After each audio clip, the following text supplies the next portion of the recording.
हमने यावेस एक व्यक्तिगत व्यक्ति है और उसके विषय में हमने प्रचार किया था कि यावेस ने इस्राएल के परमेश्वर से क्या किया? प्रार्थना की और परमेश्वर ने उसकी प्रार्थना को क्या किया? सुना। हमने बताया था उसमें कि 4 प्रार्थना उसने किया। किसी को याद है? जल्दी से बता दो। भला होता कि तू मुझे सचमुच आशीष देता, पहली प्रार्थना, और मेरा देश बढ़ाता, मेरे देश को बढ़ाता, और तेरा हाथ मेरे साथ रहता, तू मुझे बुराई से बचाता, तेरा हाथ मेरे सर के ऊपर होता, और चौथा है मुझे बुराई से बचाता। तो लास्ट में लिखा है यहोवा परमेश्वर, इस्राएल के परमेश्वर ने यावेस की प्रार्थना को, यावेस की प्रार्थना को, यावेस एक व्यक्ति है जो पीड़ित होकर अपने परमेश्वर से क्या किया? प्रार्थना किया। आज इसी क्रम में है एक और भाग है, मेरे साथ निकालिए प्रेरितों के काम उसका 12वां अध्याय, book of acts chapter 12 versus 12, 12 का 12 वचन। यह जानकर वो उस यूहन्ना की माता मरियम के घर आया, यह जानकर वह यूहन्ना की माता मरियम के घर आया, जो मरकुस कहलाता है। वहाँ बहुत से लोग इकट्ठे होकर प्रार्थना करते हैं। हालेलुया। आज हमारा विषय है बहुत से लोग मिलकर प्रार्थना करेंगे। बहुत से लोग मिलकर क्या करेंगे? बीते समय में हमें किसकी प्रार्थना के बारे में बातचीत किया? एक व्यक्ति यावेस की प्रार्थना के बारे में हमने बातचीत किया और उसकी प्रार्थना इस्राएल के परमेश्वर ने क्या किया? सुन लिया। आज हम बहुत से लोग मिलकर जब प्रार्थना करते हैं तो भी प्रभु हमारी प्रार्थना को क्या करता है? सुनता है। कितने लोग मानते हैं कि ग्रुप में प्रार्थना करने से प्रभु सुनता है? हाथ हिला के प्रभु को दिखाइए, विश्वास कीजिए और देखिए आज प्रभु हमारी प्रार्थना को कैसे सुना है। हम वचन से देखेंगे, इसलिए मेरे साथ निकालिए प्रेरितों के काम उसका 12वां अध्याय का पहला वचन। उस समय देखिए, उस समय हेरोदेस राजा ने, ये किस समय की बात है? राजा राज करता, जिस समय हेरोदेस राजा राज्य राज्य करता था और थोड़े ही दिन हुआ था यीशु मसीह बादलों में उठा लिए गए। उनके चेले, ये पहली सदी की कलीसिया है, पहली सदी की कलीसिया है। बहुत ही सताव था, बहुत ही रुकावट थी, बहुत सारे लोग उसके विरुद्ध में, कलीसिया के विरुद्ध में, राजा लोग उठ गए, प्रधान लोग उठ गए, हेरोदेस उठ गए और यहाँ तक यीशु के चेलों को क्या करने लगा? पकड़ के मारने लगा। आगे पढ़ेंगे। कई व्यक्तियों को सताने के लिए उन पर हाथ डाले, कई व्यक्तियों को सताने के लिए उन पर हाथ डाले। उसने यूहन्ना के भाई याकूब को तलवार से मरवा डाला। अब ये यूहन्ना का भाई याकूब है। ये कौन सा याकूब है? यीशु का भाई। कौन सा भाई है ये? यूहन्ना का भाई याकूब। मुख्य रूप से यीशु के कितने चेले थे भाई बहन, आप बताइए। अच्छा, मुख्य रूप से 12 चेले थे, जिसका वर्णन बाइबल बताती है। चेले कितने थे? 70 चेलों को अपने आगे उसने क्या किया था? भेजा। उसमें 12 को क्या बोला? वो प्रेरित नियुक्त किया था। क्या नियुक्त किया था?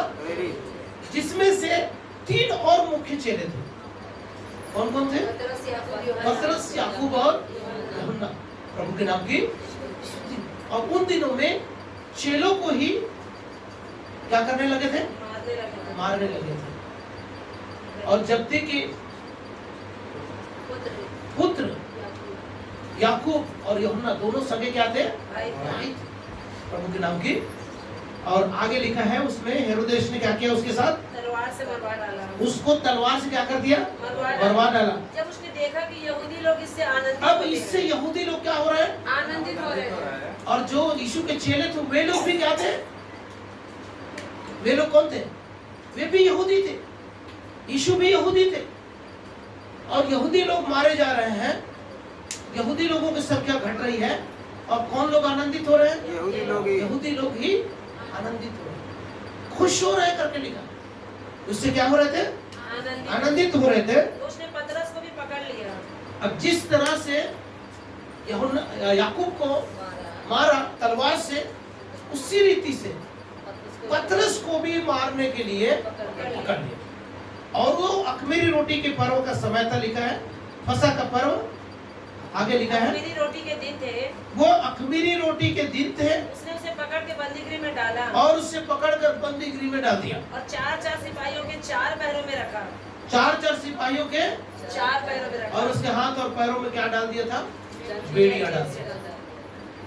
इस विचार से कि फसह के बाद उसे लोगों के सामने लाया। और फसह के बाद जब ये त्योहार का सीजन खत्म हो जाएगा, यीशु मसीह को भी फसह के पर्व के दिन ही पर चढ़ाया गया क्रूस में। क्यों?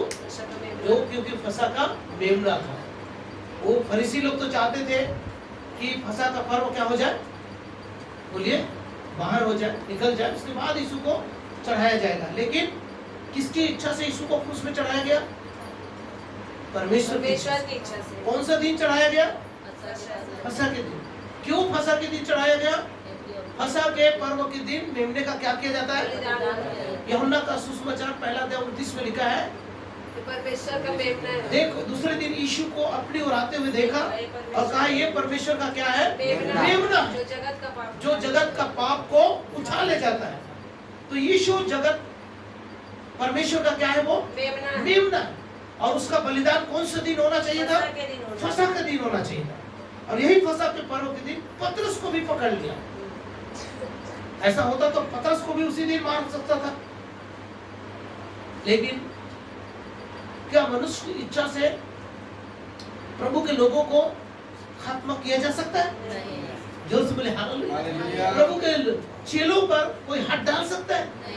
मेरे साथ एक वचन निकालेंगे, पहला इतिहास उसका 16वां अध्याय 16 चैप्टर उसका 21 वर्ष को यदि किसी को मिलता है तो जरा पढ़ेंगे।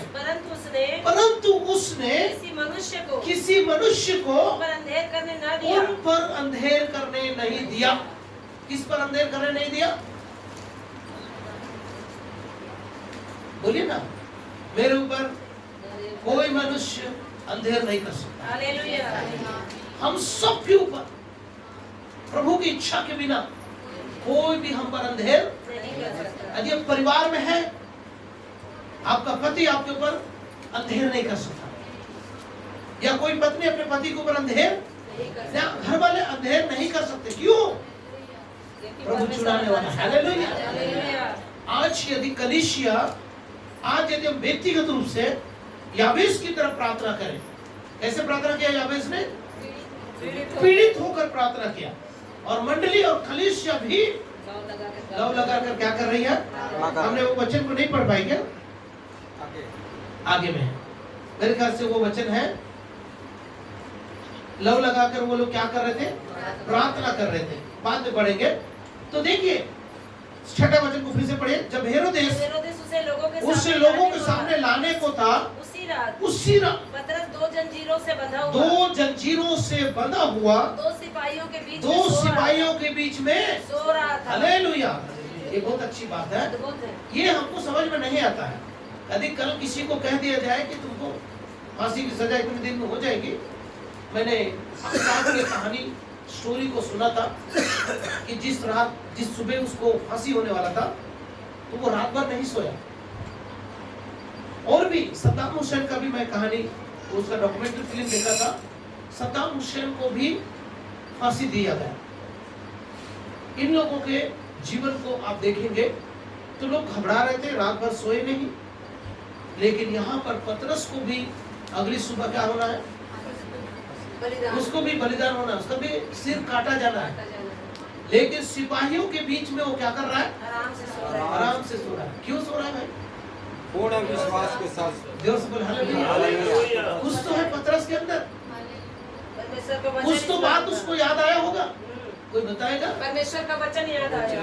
क्या वचन था? यूहन्ना रचित सुसमाचार 21 अध्याय का 18 वचन। हाँ, जरा पढ़ेंगे। यूहन्ना का सुसमाचार 21 का 18। 21 का 18 वचन में क्या लिखा है? सच सच कहता हूँ, मैं तुमसे क्या कहता हूँ? सच सच कहता हूँ, जब तू जवान था तो अपनी कमर बांध कर जहाँ चाहता था वहाँ पे। सुनिए ध्यान से, जब तू जवान था और कमर बांधकर जिधर जाना चाहता था वहाँ फिरता था। वहां तू फिरता था। परंतु जब तू बूढ़ा होगा परंतु जब तू बूढ़ा हो जाएगा तो अपने हाथ फैलाएगा, तब तू अपना हाथ क्या करेगा? फैलाएगा। फैलाएगा। और दूसरी तेरी कमर बांधकर और जहाँ तू न दूसरा तेरी क्या बांधेगा? जाएगा, कमर बांधकर कमर बांधेगा। जहाँ तू न चाहेगा और जहाँ तू ना जाना चाहेगा वहाँ तू ले जाएगा। वहां तुझे ले जाया जाएगा। इससे उसको पता था कि मैं जवानी में नहीं। हालेलुया। जोर से बोले हालेलुया। जिस समय पतरस को पकड़ा गया वो जरूर यूहन्ना से और यीशु से थोड़ा बड़ा था, लेकिन इतना बड़ा नहीं था कि उस समय पतरस बूढ़ा हो गया, जो फिल्मों में देखते हैं। हाँ। जो आज फिल्म दिखता है जीसस का, उसमें पतरस को ज्यादा उम्र का दिखाया गया, लेकिन वो बिल्कुल सच नहीं है। पतरस यदि बड़ा रहा होगा यीशु से थोड़ा बहुत ही ज्यादा बड़ा होगा। और याकूब यूहन्ना तो बिल्कुल यूहन्ना यीशु के बराबर ही था।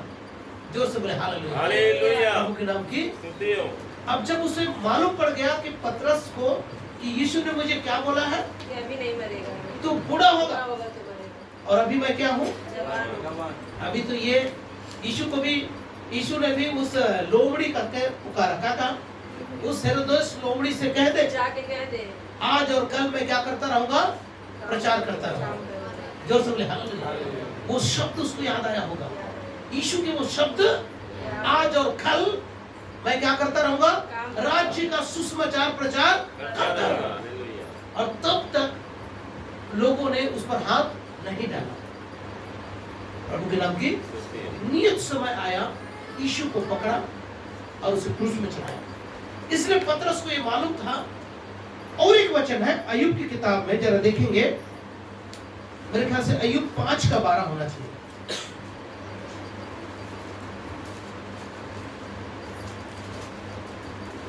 वह धूर्त लोगों की कल्पनाएं, हाँ, क्या लिखा है? वह धूर्त वह लोगों की धूर्त लोगों की कल्पनाओं को व्यर्थ कर देता है व्यर्थ कर देता है और उनके हाथों से कुछ भी बन नहीं पड़ता। और उसके हाथों से कुछ भी बन। नहीं पड़ता। यदि आपके अगेंस्ट में, हमारे अगेंस्ट में, कलीसिया के अगेंस्ट में, धूर्त लोगों चर्च के अगेंस्ट में, भाई बहन आपके अगेंस्ट में कोई भी कल्पना किसी ने किया है, और आपको पता है हमारे विषय में प्रभु ने क्या कल्पनाएं की है?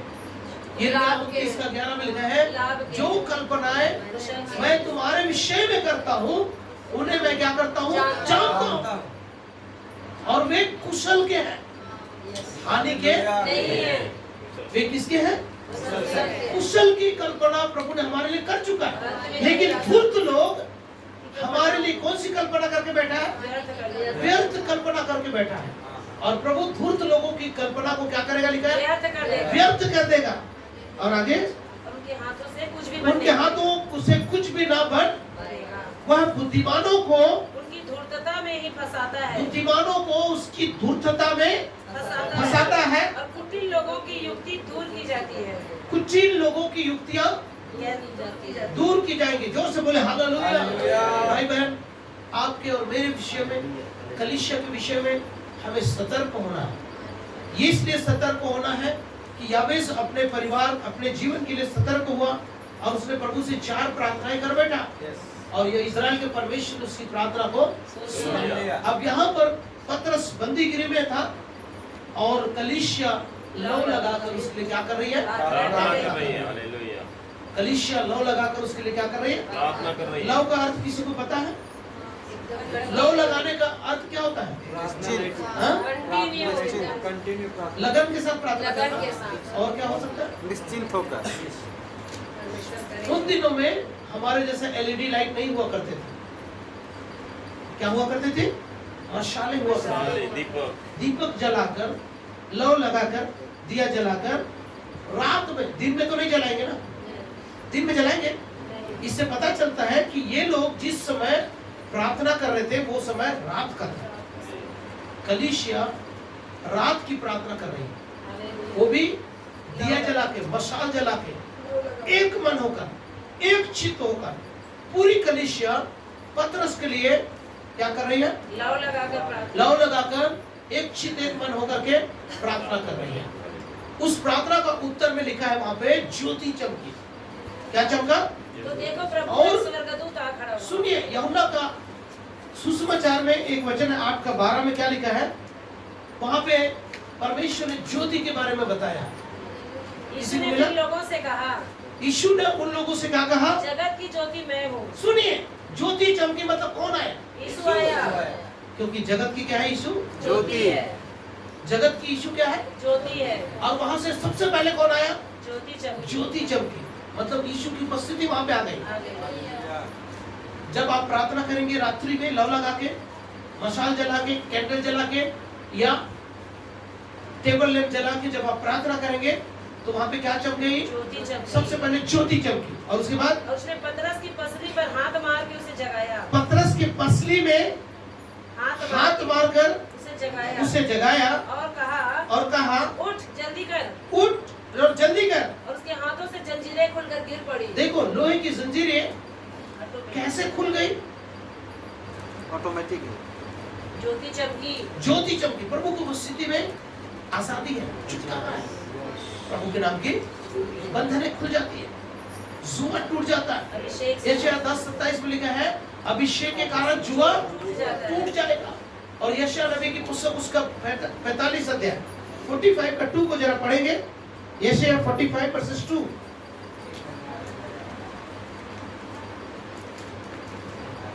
मैं तेरे आगे आगे चलूंगा, मैं तेरे आगे आगे चलूंगा और ऊंची ऊंची भूमि को चौरस करूंगा, ऊंची ऊंची भूमि को चौरस करूंगा। मैं पीतल के किवाड़ों को तोड़ डालूंगा। देखो लोहे और पीतल के किवाड़ों को मैं तोड़ डालूंगा, लोहे के बेड़ों को बेड़ियों को टुकड़े टुकड़े कर दूंगा। कौन बोल रहा है?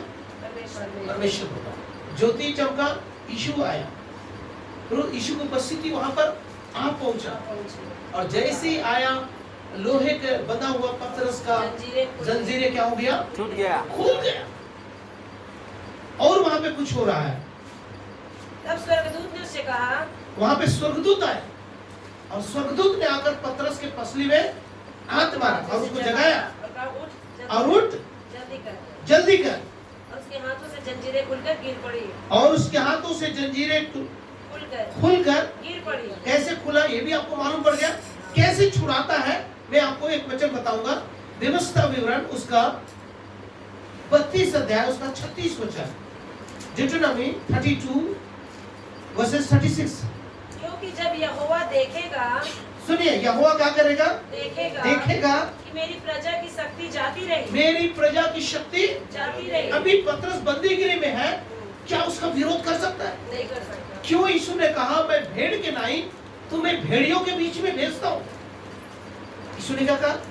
मैं भेड़ के नहीं तुझे भेड़ियों के बीच में भेजता हूँ। एक भेड़ है और 100 भेड़िया है। उस समय उस भेड़ की क्या दुर्दशा होगी? कल्पना कर सकते हैं? अभी पतरस बंदीगिरी में है, 4 सिपाहियों के पहरे में है, हाथों में बेड़ियां लगी हुई है लोहे की। उस दशा में पतरस क्या कर सकता था? या चेले क्या कर सकते थे? कुछ कर सकते थे? नहीं। कोई भी उनकी पैरवी सुनी जाती? कोई भी उसके पक्ष में कोई बोलने वाला था? यहाँ पे वचन क्या बोल रहा है? क्योंकि यहोवा देखेगा कि मेरी प्रजा की शक्ति जाती रही। अभी कभी भी आप कमजोर हुए हैं, कभी आपको ऑपरेशन से गुजरना पड़ा है, या कभी बीमार पड़े हैं, या आर्थिक रूप से आप तंगी से गुजर रहे हैं, या कई प्रकार के सुताव से गुजर रहे हैं। उस समय ऐसा लगता है कि अब मुझ में लड़ने की शक्ति नहीं है। अब मैं अपने ससुर से लड़ने की शक्ति नहीं है। अब मैं अपने भाइयों से लड़ने की शक्ति मुझ में, अब मैं अपने मोहल्ले वालों के साथ लड़ने की शक्ति, मेरे साथ काम करने वालों के साथ लड़ने की शक्ति मुझ में नहीं है। हमारे देश के राजा के साथ हमें लड़ने की शक्ति नहीं है। हम भेड़ के नहीं किसके बीच में है? भेड़ियों के बीच में। जोर से बोलिए हालेलुया। जब उसकी प्रजा की शक्ति जाती रही, और क्या बंधुआ और क्या स्वाधीन। सुनिए, अभी पतरस बंधुआई में है। पतरस किस में है? बंधुआई में है। हो सकता है आज प्रार्थना न होने के कारण कई परिवार में ऐसी समस्या है। कुछ लोग अच्छा प्रार्थना करते हैं, वो लोग बंधुआई से छूट गए, लेकिन अभी भी कुछ परिवार ऐसा है यहाँ पे जो लोग बंधुआई से गुजर रहे हैं। और कभी कभार तो ऐसा होता है कई सालों के बावजूद भी उस बंधुआई से छूट नहीं पाता है। कारण क्या है? बोलिए, किस कारण से आज भी बंधुआई में पड़े हैं कई सालों के बाद भी? प्रॉपर आपको परमेश्वर के बारे में पता नहीं, प्रॉपर आपको मालूम नहीं है कि प्रभु हमारे लोहे की और पीतल की किवाड़ों को क्या कर सकता है? तोड़ सकता है। तोड़ सकता है। बंदवाई से हमें, बीमारी से हमें, दुखों से हमें, तकलीफों से, फाइनेंशियल क्राइसिस से प्रभु हमें क्या कर सकता है? छुड़ा सकता है। छुड़ा सकता है। ये विश्वास है, हालेलुया। जी ये विश्वास है, जी विश्वास है। तो इसको अपने जीवन में क्यों अप्लाई नहीं कर सकते? करेंगे क्यों अभी तक बंदवाई में है?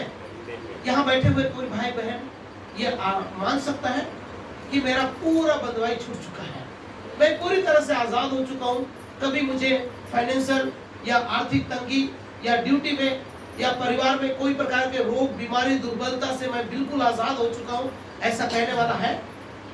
जो ऐसा कहने वाला है उसको बिल्कुल प्रार्थना की जरूरत नहीं है। मेरी बात समझ रहे ना? जो ये मान चुके हैं, ये डिक्लेयर कर चुके अपने मन में कि मैं ना कभी बीमार पड़ूंगा, ना मेरे जीवन में कभी कोई बीमारी आएगी, ना कोई तकलीफ आएगा, और ना कभी मैं किसी तकलीफ से गुजरूंगा, क्योंकि मैं पूरी तरह से छुड़ाया जा चुका हूं। उनको बिल्कुल भी प्रार्थना की जरूरत नहीं। लेकिन जो ये मानते हैं आज भी मुझे प्रार्थना की जरूरत है, यावेश को प्रार्थना की जरूरत पड़ी और पीड़ित होकर अपने परमेश्वर से उसने क्या किया? इस्राएल के परमेश्वर से उसने प्रार्थना किया। आज इस कलीसिया को छुटकारे की आवश्यकता है। मेरे साथ जो लोग सहमत हैं वो हाथ उठाएं। आपको भी, मुझको भी आज हमें छुटकारे की आवश्यकता है। तो इसीलिए हम कलीसिया के भाई बहनों को मिलकर, लौ लगाकर, एक चित्त होकर रात्रि के समय प्रार्थना करने की आवश्यकता है। पतरस जैसे कितने भाई बहन यहाँ पर हैं जिनके पैरों में बेड़ियां लग गई है, जो कलीसिया नहीं आ पाते, जिनके परिवार में आर्थिक तंगी है और जिनके शरीर में शारीरिक रूप से कमजोरियां हैं, इन बेड़ियों से बंधे हुए हैं, उन्हें छुटकारे की आवश्यकता है। यदि मैं छुटकारा पा गया हूं तो मेरे साथ रहने वाले भाई बहनों को, जैसे बाकी लोग तो यूहन्ना यीशु की माता मरियम के घर क्या थे? यूहन्ना जो मरकुस कहलाता था, उसके घर में सारे चेले क्या थे? प्रार्थना के लिए इकट्ठा थे। और पतरस कहाँ है? बंदीगृह में। और इसका बोझ किसके ऊपर आया? किसको ये हिया हुआ कि हमें इकट्ठा होकर प्रार्थना करना चाहिए? मरियम जो मरकुस कहलाता है, उसकी माता। और उसके मन में हियाव आया कि यीशु के चेलों को अपने घर में न्योता दिया, और सारे यीशु के चेले वहां पे क्या थे? इकट्ठे थे। और लव लगाकर वो लोग क्या कर रहे हैं? इसके साथ ही साथ में आपको भाई बहन आपसे बताना चाहता हूँ, बड़ी दुख और तकलीफ की बात है कि इस कलीसिया में मैं बुधवार को दिन शायद मैं नहीं आ सका चर्च में, लेकिन शुक्रवार के दिन मैं अकेला आके प्रार्थना करने गया। 10 बजे से 11:30 बजे तक मैं अकेले आया और प्रार्थना करके गया। कोई नहीं आता, चर्च खुलता है। आपको हम यहाँ बोलने से भी कोई फायदा नहीं है, ग्रुप में भी डालने से कोई फायदा नहीं है, इसलिए हम ना ग्रुप में डालते हैं ना किसी को फोन करते हैं। जिसको आना है 10:30 बजे 10 बजे तक आ जाइए, चर्च जरूर खुलेगा बुधवार के दिन और शुक्रवार के दिन। प्रभु के नाम की स्तुति हो। प्रार्थना शुरू होना चाहिए, और यदि प्रार्थना शुरू नहीं होता, मैं मान लूंगा यहाँ पे जितने बैठे हैं भाई बहन, उनको प्रार्थना की आवश्यकता नहीं।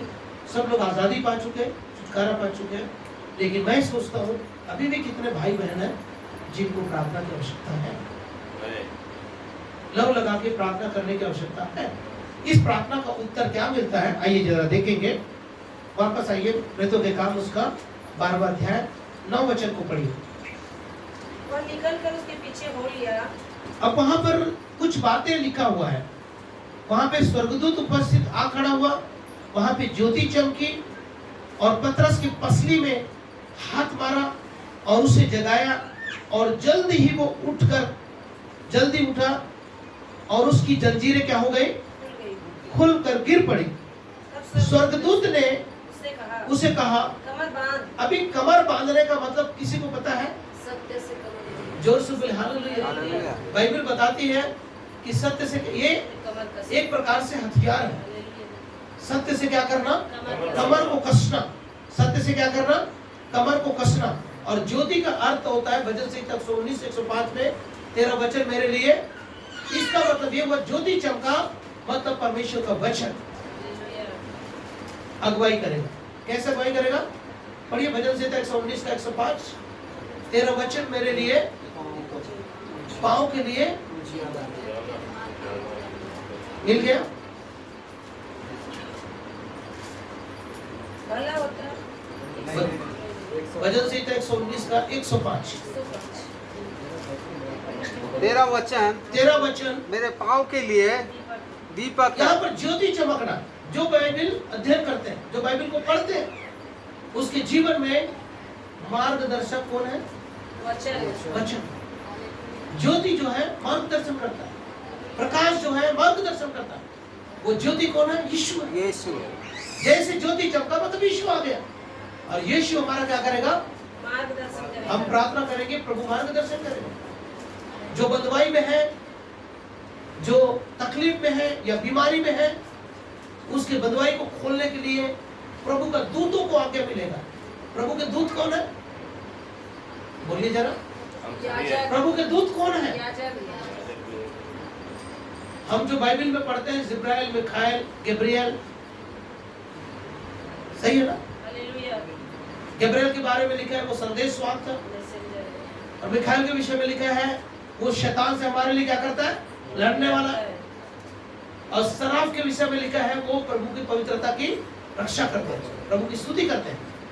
स्तुति करने वाला एक ग्रुप है, संदेश देने वाला एक ग्रुप है, और एक हमारे लिए रक्षा करने के लिए कमर बांध के लड़ने के लिए हमारे लिए तैयार है मिखाएल स्वर्गदूत। लेकिन जो दूत है वो बाइबल बताती है, प्रकाशित वाक्य 21 जरा से पढ़ेंगे। प्रकाशित वाक्य पहला अध्याय उसका 20 वचन में लिखा है, अर्थात उन सातों तारों का उन भेद। सातों तारों का भेद। वैसे तो लास्ट लाइन को पढ़िएगा। वे सातों तारे, सात तारे जो सातों कलीसियाओं के दूत है। सातों कलीसियाओं के क्या है? दूत है। दूत है। परमेश्वर का दूत, परमेश्वर के दास, सेवक लोग होते हैं जो परमेश्वर का संदेश को हमारे पास पहुंचाता है। सही है? हालेलुया। सातों कलीसिया के दूत को यह लिख, तो दूत परमेश्वर का संदेश। संदेशवाहक कौन है? याजक के पास। बाद में आप पढ़ सकते हैं मलाकी पुस्तक उसका 2 का परमेश्वर। 7 में लिखा है। वहां पे लिखा है याजक जो होता है परमेश्वर की उसको परमेश्वर की व्यवस्था कंठस्थ होती है, और लोग उससे व्यवस्था पूछते हैं, और उसके मुख से परमेश्वर के ज्ञान की क्या होती है? रक्षा होती है। और वो परमेश्वर का दूत कहलाता है। क्या कहलाता है? परमेश्वर का याजक जो होते हैं, पास्टर जो होते हैं, परमेश्वर के दूत कहलाते हैं। और इस तरह से आपके घर में आके कोई भी प्रभु का दास आपके घर आता है तो प्रभु का दूत आता है उसके साथ। हालेलुया। और जैसे पतरस बंदीगिरी में है, पतरस बंधुआई में है, साकलों में जकड़ा हुआ है, बेड़ियों में बंधा हुआ है, उसके पहुंचते ही उस घर में जितने भी दुष्ट आत्मा है, जितने भी गरीबी की शक्ति है, जितने भी अंधकार की शक्तियां हैं, उसके सारे जुआ क्या हो जाते हैं? टूट जाते हैं, और लोग क्या हो जाते हैं? आजाद हो जाते हैं। प्रभु की उपस्थिति में आनंद की क्या है? भरपूरी है। और तुम्हें जीवन का क्या दिखाएगा? रास्ता दिखाएगा। प्रभु के नाम की स्तुति। सभी भाई बहन को मैं सचेत करना चाहता हूँ कि प्रभु का दूत का अर्थ को समझिए। वो आपके लिए क्या कर सकते हैं? एक भी आपको सेवक नहीं मिलेगा जो कहेगा भाई मैं आपके घर आके आपके पापों के लिए पश्चाताप करके आपके ऊपर जो जुआ है, पाप का, श्राप का, उस जुआ को मैं तोड़ दूं। कभी किसी के मुंह से सुना? किसी ने आज तक आपको ऐसा कहा? नहीं कहेगा। क्यों नहीं कहेगा? बहुतों को तो पता नहीं है, और बहुत लोग हैं जो ये बोझ उठाना नहीं चाहते, अपने में इतना मस्त है।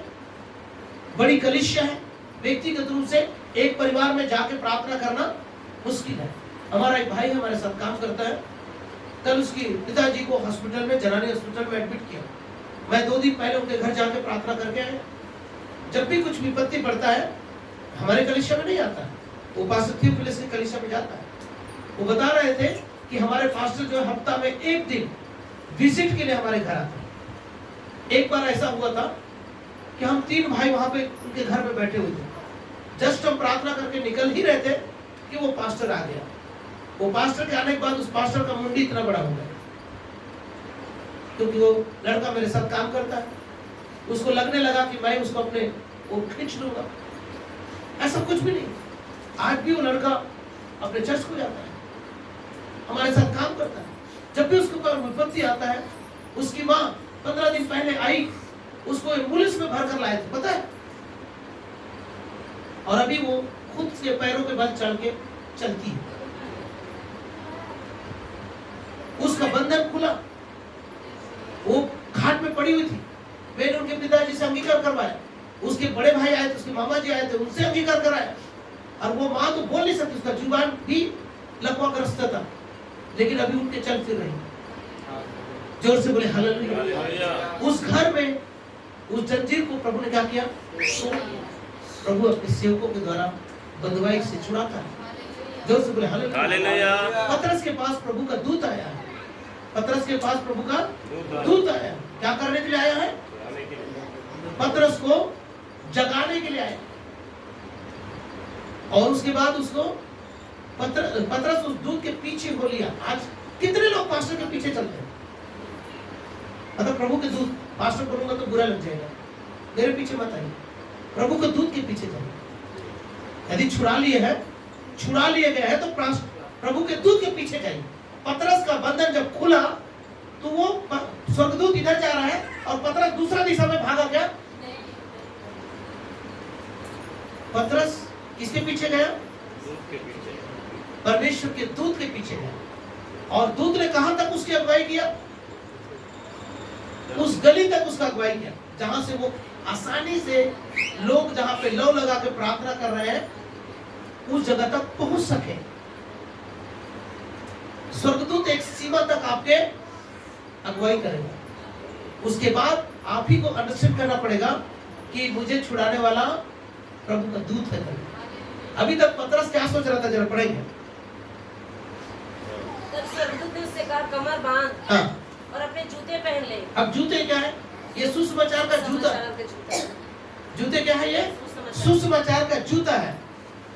उसने वैसा ही किया। और सुसमाचार के जूते के विषय में भी एक जगह पे, अब ये जो बड़ा आश्चर्य कर्म हुआ था, बंधन खुला था, ये कैसे हुआ था? कोई मनुष्य के द्वारा नहीं हुआ था। ये किसके द्वारा हुआ था?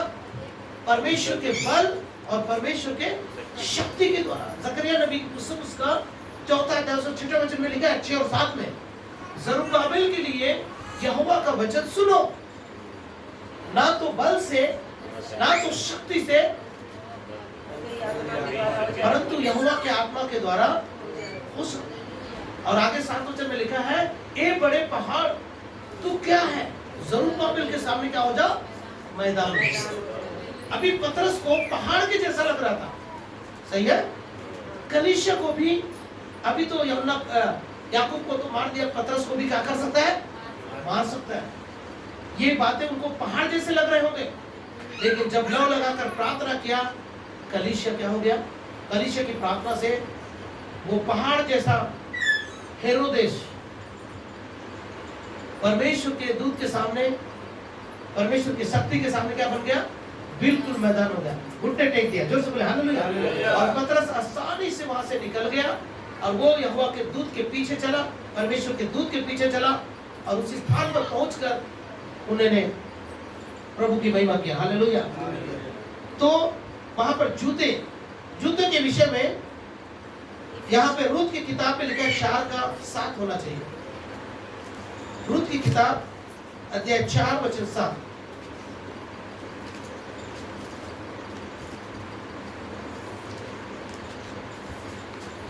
पुराने समय में क्या लिखा है? पुराने समय में इस्राएल में छुड़ाने और बदलने के विषय में सब पक्का करने के लिए यह प्रथा थी कि मनुष्य अपनी जूती उतार के दूसरे को देता था। हाँ, छुड़ाने की प्रक्रिया में जूती का अर्थ क्या है? यहाँ पर रूत जो थी, पिछले सप्ताह मैंने रूत के बारे में भी प्रचार किया था। 12 बार पुराने नियम में रूत का नाम आया है और नए नियम में एक 13 बार एक मोआबिन स्त्री का नाम बाइबल में आया है, और उसके विषय में तो मैं पिछले सप्ताह बता चुका हूँ। लेकिन यहाँ पर रूत को छुड़ाने वाला, पुराने नियम में, पुराने समय में छुड़ाने वाला क्या करते थे? एक प्रथा थी, एक प्रथा ये थी कि मनुष्य अपनी जूती उतार के मनुष्य अपनी जूती उतार कर दूसरे को देता था। दूसरे को देता था। यहाँ पर पतरस का छुटकारा निश्चित था। किसके द्वारा? परमेश्वर के द्वारा। बोलिए, परमेश्वर के दूत परमेश्वर के दूत ने आकर उसको छुड़ा लिया। अब परमेश्वर का दूत कौन है? याजक। सुन रहे हैं ना? और ये जूते का अर्थ भी मैंने आपको बताया। क्या है ये जूता? छुड़ाने वाला। जूता का अर्थ बताइए। छुड़ाने वाला, छुड़ाने वाला। सुसमाचार का जूता। समाचार का जूता। प्रभु का जो सेवक होता है वो आपको क्या सुनाएगा? समाचार का गाली देगा, चुगली खाएगा। भाई आपके घर आएगा तो वो वचन ही बताएगा, वो छुटकारा देने वाला सुसमाचार ही बताएगा। और यदि वो सुसमाचार का छुटकारा देने वाला स्वर्गदूत आया तो पतरस को क्या किया? वहां पे ज्योति चमकी, और ज्योति चमकी और उसे जूता पहनने के लिए कहा गया। जूता पहनने के लिए कहा गया। स्वर्गदूत ने आकर उसे छुड़ा लिया। यहाँ पे जूते का अर्थ होता है सुसमाचार का जूता। हमने पीछे भी पतरस का 6वां अध्याय 15 है क्या? 15 वचन में लिखा है कि वो सुसमाचार के जूते पहन लो। सत्य से क्या कर लो? कमर कस लो। सत्य का फेटा, वो तौलिया था उसके पास, कमर बांध लो। किससे बांधा? सत्य से कमर बांधा। सत्य का फेटा और वस्त्र पहन लो। आगे में क्या लिखा वहां पे? वस्त्र पहन लो। जूते पहनने के बाद क्या कहा? वस्त्र। जूते का अर्थ मालूम पड़ गया। हाँ। जूते का अर्थ क्या है? सुसमाचार का जूता। तो प्रभु का सेवक जो आएगा आपको सुसमाचार सुनाएगा, और उस सुसमाचार के द्वारा हमारे बंधन क्या होंगे? खुल जाएंगे। स्वर्गदूत आया और उसे जूता पहनने की आज्ञा दिया। इसका मतलब उसे जगाया। हम पापों में कहाँ थे? सोए हुए थे। इफिसियों की पत्री 2:1 में लिखा है, हम पापों के कारण मरे हुए थे। उसने तुम्हें भी जिलाया। और उसने पतरस को जिलाया। वो सो रहा था। अभी इसका 2 अर्थ है। सोने का अर्थ होता है बिंदास होकर सोना, और पाप में सोना या मृत्यु में सो जाना। बिंदास होकर सोना। पतरस ऐसे सोया था, बिंदास। बिंदास होकर सोया, क्योंकि उसको पता है मैं अभी जवान हूँ, बूढ़ा होने तक मुझे कोई मार नहीं सकता, छुड़ाने वाला जीवित है। और मेरा छुड़ाने वाला क्या है? जीवित है। जीवित है। उसको पता था, और मैं एक दिन प्रभु की महिमा करूंगा। ये हेरोदेस मेरा कुछ भी नहीं बिगाड़ सकता है। हालेलुया। चाहे मेरे ऊपर बेड़ियां लगा ले, चाहे पहरे 8 के पहरे में रख ले, प्रभु आएगा मुझे छुड़ा लेगा। ऐसा विश्वास के साथ जितने भाई लोग बैठे हैं, हालेलुया बोलिए जोर से। तो जूते का अर्थ मालूम पड़ गया। अब वस्त्र के बारे में देखेंगे। हाँ, वस्त्र पहनकर मेरे पीछे। अब वस्त्र का मतलब होता है यशायाह उसका 61वां अध्याय, उसका 10 वचन, मैं यहोवा के कारण आनंदित और मगन होऊंगा। क्या लिखा है? मैं यहोवा के कारण अति आनंदित होऊंगा और मगन होऊंगा। मेरा प्राण परमेश्वर के कारण मगन रहेगा। मेरा प्राण परमेश्वर के कारण मगन रहेगा, क्योंकि उसने मुझे उद्धार के वस्त्र पहने हैं। उसने मुझे उद्धार का वस्त्र पहना है वस्त्र पहना दिया। और धर्म की चद्दर ऐसे उड़ा अभी दी हम है। तीनों बातों को अलग अलग देखेंगे। ये कौन कौन सी बातें हैं यहाँ पर? मैं अति आनंदित होऊंगा और मेरा प्राण परमेश्वर के कारण क्या होगा? मगन होगा, क्योंकि उसने मुझे उद्धार का वस्त्र पहना है। अभी पतरस को क्या हुआ था? पतरस के साथ पतरस बंदीगृह में, और उसे कहा गया वस्त्र पहन लो। क्या पहन लो? वस्त्र पहना। जितने लोग बंधुआई में, जितने लोग इसमें हैं, कौन कौन सी बंधुआई है? यहाँ पे बेड़िया, लोहे की बेड़िया लगी हुई है। लोहे की क्या? और सैनिकों के द्वारा उसको पहरे में रखा गया है। और जैसे ही सुसमाचार परमेश्वर के दूत के द्वारा उसे मिला, पसली में हाथ दिया, उसको जगाया। पापों के कारण सोया हुआ था। इसका आत्मिक अर्थ हम कलीसिया के लिए लेंगे।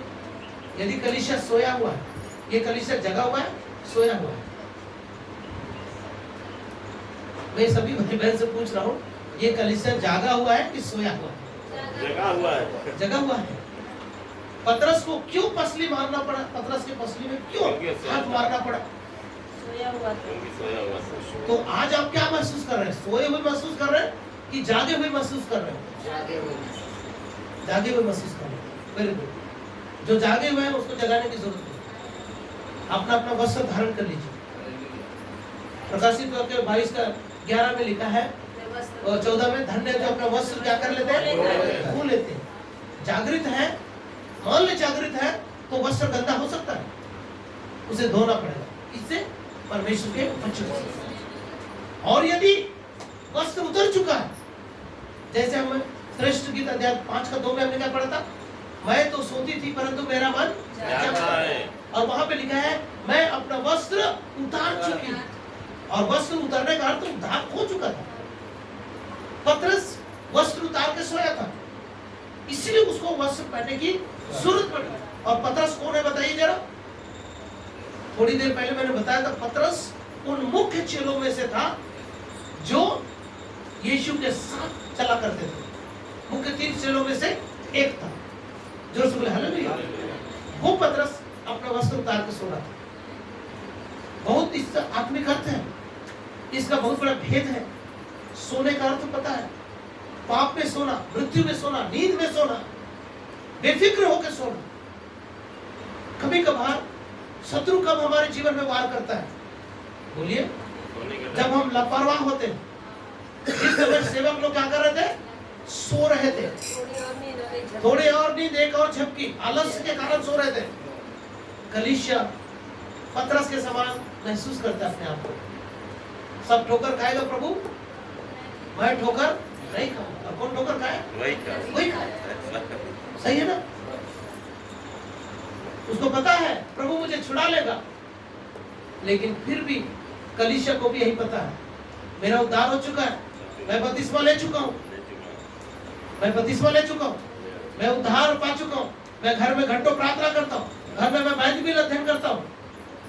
इन सारी चीजों से मुझे मालूम है कि मैं स्वर्ग ही जाने वाला हूँ, और ये हेरोदेस मेरा कुछ भी नहीं बिगाड़ सकता। इस निश्चिंत होकर पतरस सो रहा है। कलीसिया भी ऐसे ही निश्चिंत होकर क्या कर रहा है? सो रहा है। अभी हमें जागने की आवश्यकता है। दूत को भेजने की आवश्यकता क्यों था? जब पतरस इतना जागृत था, इतना सतर्क था कि वो छुटकारा पा सकता था। यदि आप ये सोच रहे होंगे, जो मैं धर्म के काम करता हूं, जो मैं प्रार्थना करता हूं, जो मैं उपवास करता हूं, जिस बाइबल अध्ययन को मैं करता हूं, इससे मेरा उद्धार हो सकता है। मुझे ना तो प्रभु के दूत की आवश्यकता है, ना प्रभु के सेवकों की आवश्यकता है। तब निश्चिंत होके वहां पे आप सोए पड़े रहे। लेकिन प्रभु जगाना चाहता। प्रभु इस वचन के द्वारा हमारे पसली को मार के हमें क्या करना चाहता? जगाना चाहता, ताकि हम कमर बांधे सत्य से, सुसमाचार के जूते पहने। उस सुसमाचार के द्वारा हमारा क्या होगा? छुटकारा होगा। और वस्त्र पहले, उद्धार का वस्त्र। क्या कौन सा वस्त्र? स्तुति का ओढ़ना और उद्धार का वस्त्र दिया। जो से बोले हालेलुया। और उसके बाद वस्त्र पहनकर वो यीशु किसके पीछे चल दिए? वो स्वर्गदूत के पीछे चला। यदि आप उद्धार पा चुके, आप छुटकारा पा चुके, आप बंधुआई से आपके सांकल और लोहे के बेड़े और पीतल के किवाड़े आपके खुल चुका है, तो हमें चाहिए कि हम परमेश्वर के दूत के क्या चले? पीछे चले। ऐसा ना वहां पर भी भटकने का चांस है। नहीं तो पतरस को छुड़ा देता, पतरस के बंधन खोल देता, और पतरस के बंधन को खोलने पर स्वर्गदूत गायब हो जाता, क्योंकि उसको आगे तक छोड़ने की आवश्यकता नहीं पड़ता। सही है ना? नहीं, आप पे जितने भाई बहन बैठे हैं, उससे बहुतों को आगे तक छोड़ने की आवश्यकता है। समझ पा रहे हैं मेरी बात? समझ पा रहे हैं? हमें आवश्यकता है स्वर्गदूत के पीछे जाने की आवश्यकता है, प्रभु के सेवकों के पीछे जाने की आवश्यकता है। अभी भी भटकने का चांस है, अभी भी नष्ट होने का चांस है। हम छुटकारे का वस्त्र पहन चुके हैं, लेकिन कब ये वस्त्र उतर जाएगा हमको मालूम नहीं पड़ेगा। जैसे कि हमने श्रेष्ठ गीत में क्या पढ़ा? मैं तो सोती थी परंतु मेरा मन जागता। हमको लग रहा है कि मैं जाग रहा हूं, लेकिन मैं सो चुका हूं और अपना वस्त्र क्या कर चुका है? उतार चुका है। वस्त्र उतार चुका है मतलब अपना उद्धार हो चुका है। उद्धार का वस्त्र उतारने का मतलब क्या हुआ? अपना उद्धार खो चुका है, तब यीशु के लिए द्वार कभी नहीं खोले। जब यीशु आया, खटखटाया, द्वार को खोला। मैं कैसे अपने पैर को मैला करूं? मैं तो वस्त्र उतार चुकी हूं। मैं यीशु के लिए, जब वो यीशु वहां से चला गया, तब घबरा के वो दरवाजे के पास गया, तो वहां पे क्या मिला? उसके बेंडे में दंद्रस टपक रहा था। तब जान गया कि वहां कौन आया था? यीशु आया। जब यीशु आके चला जाएगा, बादलों में पवित्र लोग उठा लिए जाएंगे, जैसे 5 मूर्ख कुंवारियां और 5 समझदार कुंवारियां। 5 समझदार कुंवारियां दूल्हे के साथ विवाह के घर में चल दी, और 5 कुंवारियां कहाँ चले गए? मोल लेने के लिए चले गए, और वो छूट गया, दरवाजा बंद हो गया। उस समय हम कहते रहेंगे, मैं तो सोती थी परंतु मेरा मन जागते रहता है, मुझे जगाने की आवश्यकता नहीं है, मैं अपने आप जग जाऊंगा, मुझे छुटकारे की आवश्यकता नहीं है, मैं अपने आप, मेरा सांकल टूट जाएगा, मुझे प्रभु के दासों के पीछे जाने की आवश्यकता नहीं है। तो पतरस यीशु वो स्वर्गदूत के पीछे गया, और स्वर्गदूत उनको वहां तक अगुवाई किया जब तक वो उस घर में जहाँ पे लोग लव लगा के क्या कर रहे थे? प्रार्थना। जब वहां पहुंचा तो क्या हुआ? आइए पढ़ेंगे। यह जानकर वह इस यूहन्ना की माता मरियम के घर आया। हाँ। 12 वचन जो मरकुस कहलाता है। वहाँ बहुत से लोग इकट्ठे होकर प्रार्थना कर रहे थे। जब उसने फाटक की, बहुत से लोग इकट्ठे होकर क्या कर रहे थे? प्रार्थना कर रहे थे। जब उसने फाटक की खिड़की खटखटाई तो रूदे नामक एक दासी देखने को आई। हाँ। पतरस का शब्द पहचान कर उसने आनंद के मारे फाटक न खोला, परंतु दौड़कर भीतर गए, बताया कि पतरस द्वार पर खड़ा है। उन्होंने उससे कहा, तू पागल है, परंतु वह दृढ़ता से बोली कि ऐसा ही है। तब उन्होंने कहा, उसका स्वर्गदूत होगा। देखिए, इससे ये पता चलता है कि इब्रानी की पुस्तक उसका पहला अध्याय में क्या लिखा है? 13 वचन में वहां पे लिखा है, स्वर्गदूतों के विषय में वो यह कहता है, क्या कहता है कि वे सब सेवा टहल करने वाली आत्माएं नहीं। जो स्वर्गदूत आपके और मेरी सेवा टहल करने आता है, उसका रूप कैसे दिखता है? हमारे ही जैसा दिखता है। इस बात को आप वचन में प्रूव कर सकते हैं। प्रेरितों के काम उसका 7वां अध्याय में, 6 अध्याय का 15 में पढ़ेंगे। वहां पे लिखा है, जब स्तिफनुस व्याख्यान दे रहा था, प्रचार कर रहा था, तो लोगों ने उस पर क्या बढ़ाई? दृष्टि गढ़ाई। तो पतरस जैसा नहीं, वो स्वर्गदूत के समान दिखा।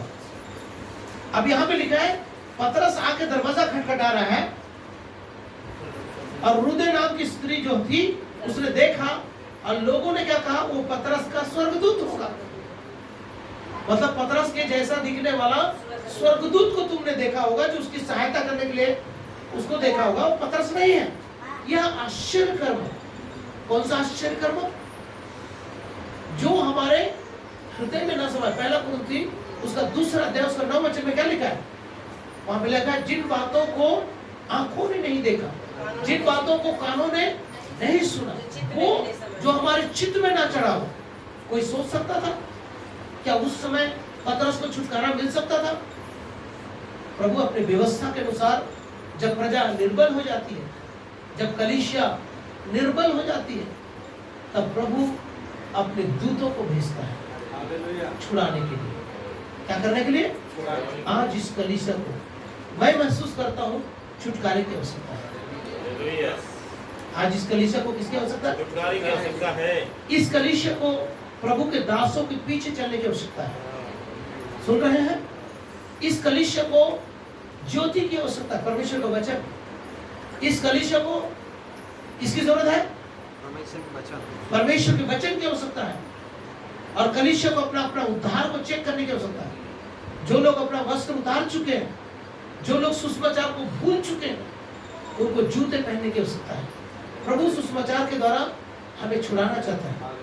प्रभु हमें हमारे वस्त्र को फिर से उजला करना चाहता है, फिर से हमें उद्धार के अनुभव को लाना चाहता है, फिर से इस कलीसिया को लौ लगाकर प्रार्थना करने की आवश्यकता है, ताकि हम स्टैंड हो सके, मसीह में क्या हो सके? खड़ा हो सके। जो सब हालेलुया। मेरी बात कितने लोगों को समझ में आ रही है? हालेलुया। आप मेरी बात समझ पा रहे हैं तो बोलिए हालेलुया। हालेलुया। साथ ही साथ 10 मिनट में आपको एक और बातें बताना चाहता हूं। उसके बाद जरा मेरे साथ आएंगे इफिसियों की पत्री उसका 2 अध्याय और उसका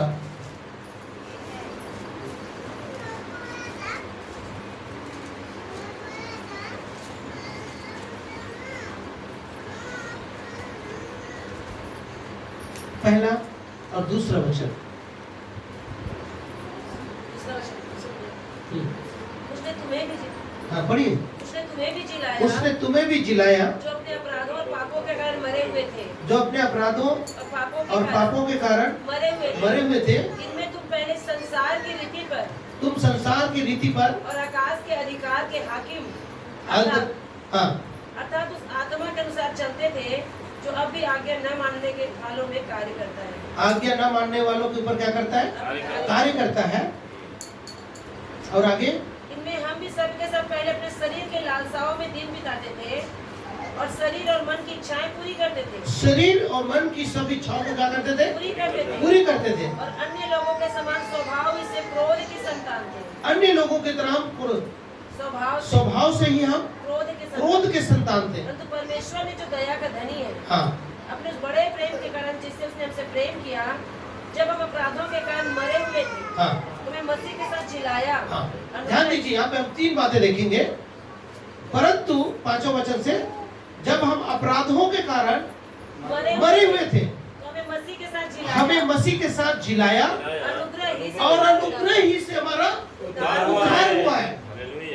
आगे और मसीह यीशु में उसके साथ उठाया और मसीह यीशु में हमें उठाया। उसके साथ क्या किया?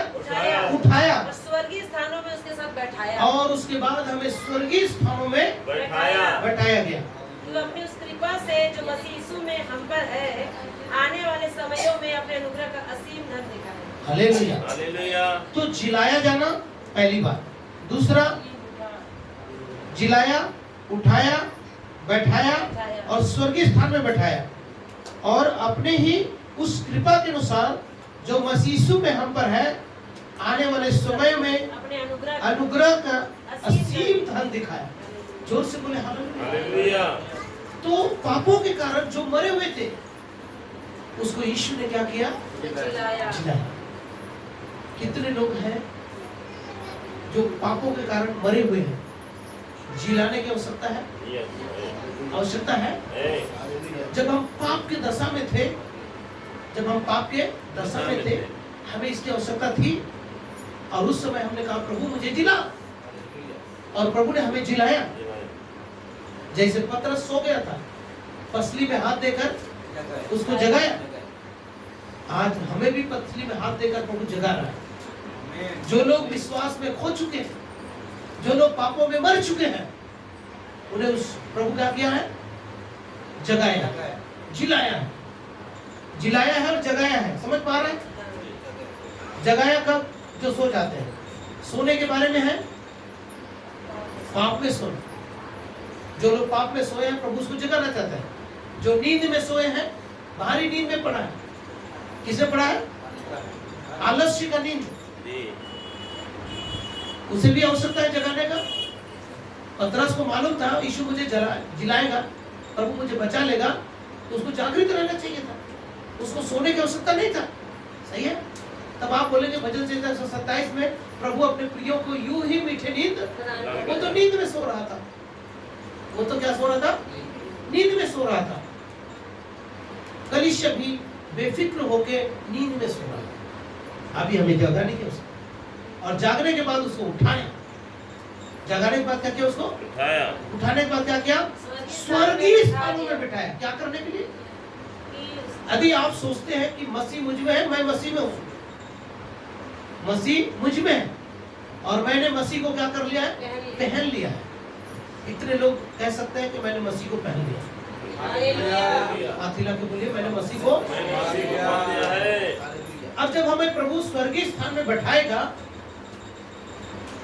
तो परमेश्वर किसको देखेगा? जो हम मसीह को पहन लिए हैं। यदि मसीह को मैं पहन लिया हूं तो मैं दिखाई दूंगा तो मसीह दिखाई दूंगा। मसीह दिखाई देना चाहिए। सही है ना? मैं मसीह में हूं, मसीह मुझ में है। सही है? पहला कुरिन्थी 3:16 में प्रभु ने क्या बोला? तुम परमेश्वर को क्या हो? मंदिर हो। तुम जीवते परमेश्वर को क्या हो? मंदिर हो। और मंदिर में कौन आके बस चुका है? यीशु बस चुका है, और जब हमें स्वर्गीय स्थान पे बैठाएगा तो लोग हमें किसको देखेगा? मसीह को देखेगा। जो मसीह कैसा है बोलिए, सब लोग बताइए मसीह कैसा है? मसीह कैसा है? निष्कलंक। निष्कलंक करेक्ट। मसीह कैसा है? निष्कलंक निष्पाप निष्कलंक, निष्पाप, तेजोमय, और कैसा है मसीह? पवित्र है, अति पवित्र है। और जब लोग मसीह को देखेंगे तो हम मसीह में हैं और मसीह को हमने पहन लिया है, तो परमेश्वर स्वर्गीय स्थान में जब हमें बैठा देगा तो क्या हमारी बुराई देखेगा? नहीं। हमारी बुराई यीशु ने क्या कर दिया? छुपा दिया, मिटा दिया। छुपा दिया मतलब मिटा दिया। तो जब उस स्वर्गीय स्थान में बैठाएगा तो हमें कैसे बैठाएगा बोलिए? अपने जैसा बना के बैठेगा। जैसे वो निष्कलंक है, निर्दोष है, उसी रीति से प्रभु हमें बिठाएगा। और प्रकाशित वाक्य उसका 3 अध्याय 21 वचन।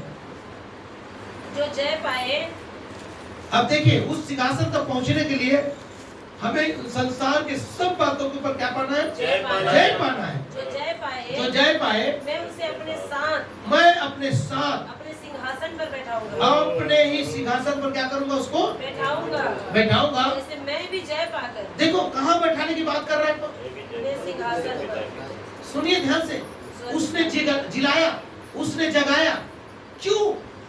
स्वर्गीय स्थान में स्वर्गीय स्थान में बैठाने के लिए। जगह दे, उसने जगाया, उठाया, जैसे मैं पतरस को जैसे जगाया, नींद से उसको जगाया, ताकि वो लोभ लगाकर जो लोग क्या कर रहे थे? प्रार्थना कर रहे थे। और जिसने उसके ऊपर क्या किया था बोलिए? जिसने उसके ऊपर बंधुआई किया था, उसको बेड़ियों से जकड़ा था, उसकी सारी आशा क्या हो जाए? टूट जाए। जब इजराइल के प्रजा के लोग क्या हो जाएंगे? कमजोर हो जाएंगे, निर्बल हो जाएंगे, तब परमेश्वर छुटकारा को हमारे बीच में क्या किया? भेजेगा। जब पतरस के लिए छुटकारा भेजा तब क्या हुआ मेरे साथ बोलिए? ये आश्चर्य कर्म हुआ। प्रभु हमें जिलाया, प्रभु हमें उठाया, प्रभु हमें स्वर्गीय स्थानों में बैठाया, ताकि लोग अब हमें नहीं, हमारे अंदर किसको देखेंगे? यीशु को दे। यीशु को देखेंगे। यीशु कैसा है? निर्दोष है, निष्कलंक है। स्वर्गीय पिता हमें, आपको, मुझको भी कैसे देखेगा? वैसे ही निर्दोष और निष्कलंक देखेगा। हमारे कोई भी पापों को स्मरण कभी नहीं करेगा, जैसे भजन संहिता 32 में लिखा है। क्या लिखा है? धन्य जिसका अपराध को क्षमा किया गया। जिसके पापों को क्या कर दिया हटा दिया गया? गया। ऐसे स्वर्गीय स्थान पे प्रभु में, लेकिन उस वहां तक पहुंचने के लिए हमें जय पाना होगा। किसके ऊपर? यीशु हमारे समान परखा गया, लेकिन वो सब बातों में परखा तो गया, पर सब बातों में कैसा निकला? वो निष्पाप निकला। और जैसे यीशु स्वर्गीय स्थान में पहुंचाया गया, उसी प्रकार हमें भी स्वर्गीय स्थान में। आखिरी बात बोलेंगे और संदेश को खत्म करेंगे। सबसे लास्ट बात है, वापस आइए प्रेतों के काम, उसका 12वां अध्याय, उसका लास्ट लाइन को हम पढ़ेंगे। वहां पे क्या होता है?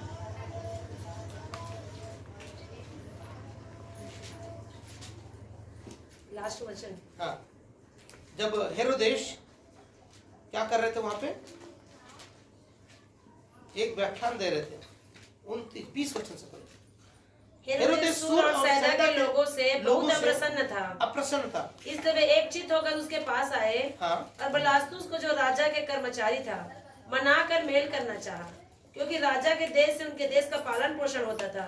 ठहराए हुए दिन हेरोदेस राजवस्त्र पहनकर सिंहासन पर बैठा और उनकी व्याख्यान देने लगा। तब लोग पुकार उठे, यह तो मनुष्य का नहीं, स्वर्ग का शब्द है। उसी क्षण प्रभु के एक स्वर्गदूत ने तुरंत उसे मारा, क्योंकि उसने परमेश्वर को महिमा न दी, और वह कीड़े पड़ के मर गया। स्वर्गदूत ने उसको मारा। अब ये राजा हेरोदेस कौन था? पतरस को मारने वाला था, मतलब कलीसिया का दुश्मन था। सताने वाला था। और उस दुश्मन को लिए कलीसिया के लोग क्या कर रहे थे? प्रार्थना कर रहे थे। और उसकी प्रार्थना को सुनी। मैंने बात कहां से शुरू किया था? मैंने यावेज से शुरू किया था। यावेज अकेला इंडिविजुअल प्रार्थना किया और उसकी चारों प्रार्थना सुनी गई। इजराइल के परमेश्वर उसकी प्रार्थना को सुनी गई। इस सारे वचनों से हमें यह मालूम पड़ता है कि परमेश्वर कलीसिया की प्रार्थना को सुना, और जो उसके बैरी थे उसकी आशा टूट गई। कलीसिया के बैरी कौन थे? हेरोदेस थे। परमेश्वर ने उसको क्या किया? मारा। और ऐसा मारा कीड़े पड़ गए। कीड़े पड़ गए। और मालूम है परमेश्वर जब मारा, जब ऊपर से ओले बरसा, मनुष्य के ऊपर क्या बरसाए? ओले बरसाए। प्रकाशित वाक्य में लिखा है मनुष्य के ऊपर क्या बरसाए? ओले बरसाए। और एक मन ओला कितना केजी का होता है? पढ़े हैं कभी? एक मन ओला मन कितने किलोग्राम का होता है? 40 केजी का। हाँ करेक्ट, एकदम करेक्ट। 40 किलो का एक मन होता है। कितने किलो का? 40 किलो का एक मन होता है। और 40 किलो का गिरेगा ओला या भूमि डोल होगा तो भूमि क्या हो जाएगी? हलचल होगा कि नहीं होगा? ये कोई पिंड ऊपर से गिरेगा तो जगह क्या हो जाएगा? गड्ढा हो जाएगा। परमेश्वर यदि मारना चाहे तो वहां पे लिखा कैसे मारा उसको? कीड़े पड़ के मारा। जब परमेश्वर की मार पड़ती है उसके डंडे में आवाज नहीं होती। जोर से बोले हालेलुया। परमेश्वर के डंडे में आवाज नहीं होती। ये कहावत चलती है ना, जी। सुनते हैं ना? यदि आप कलीसिया भाई बहन याबेस की तरह वहां पे पहली सदी की कलीसिया की तरह लव लगाकर प्रार्थना शुरू करेंगे तो प्रभु में क्या करेगा? जो मरे हुए हैं उनको जिलाएगा, फिर उसे क्या करेगा? उठाएगा फिर बिठा और स्वर्गीय स्थान में बिठाएगा। बैठाने के लिए हमें विद्यमान उठाएगा। है। और इसीलिए उठाया आज आपको मुझको। मसीह में आप यदि उठे हैं, मसीह में आज आप कहीं पर एक जगह पे हैं, उसके पीछे कारण है प्रभु में स्वर्गीय स्थान में बैठा सके। जोर से बोले हालेलुया। हालेलुया। कलीसिया को लव लगाकर प्रार्थना करने की आवश्यकता है जी, आमीन। और हमारे बैरियों का सारा आशा टूटना चाहिए। यहाँ तक के लिखा है कि हेरोदेस जब वो प्रचार कर रहा था राजवस्त्र पहन के तो परमेश्वर का तेज उसके ऊपर चमका था, लेकिन हेरोदेस ने किसको काला टाइट, अपना ही काला टाइट करके कहा होगा देखो ये तो देवता का शब्द है, ये तो ईश्वर का शब्द है। और उसी समय राजा हेरोदेस उसी क्षण कहा होगा, काला टाइट करके कहा देखो मेरे पास कितना ज्ञान है। यदि आज आपका प्रचार से लोगों का जीवन बदल जाता है, प्रभु की दया, आपकी स्तुति से लोगों का जीवन में आशीष आता है, प्रभु की दया। हमारी कोई औकात नहीं, हम यहाँ पे कोई परफॉर्मेंस के लिए नहीं आए, कोई टैलेंट दिखाने के लिए नहीं आए। जो वचन में लिखा है वही बात मैं आपके सामने परोसने के लिए आया। जो बातें प्रभु ने मुझे दिया है वही बातें आपके सामने मैं रखा हूँ, इसलिए रखा हूँ ताकि इन वचनों से हम प्रार्थना करना सीख जाए।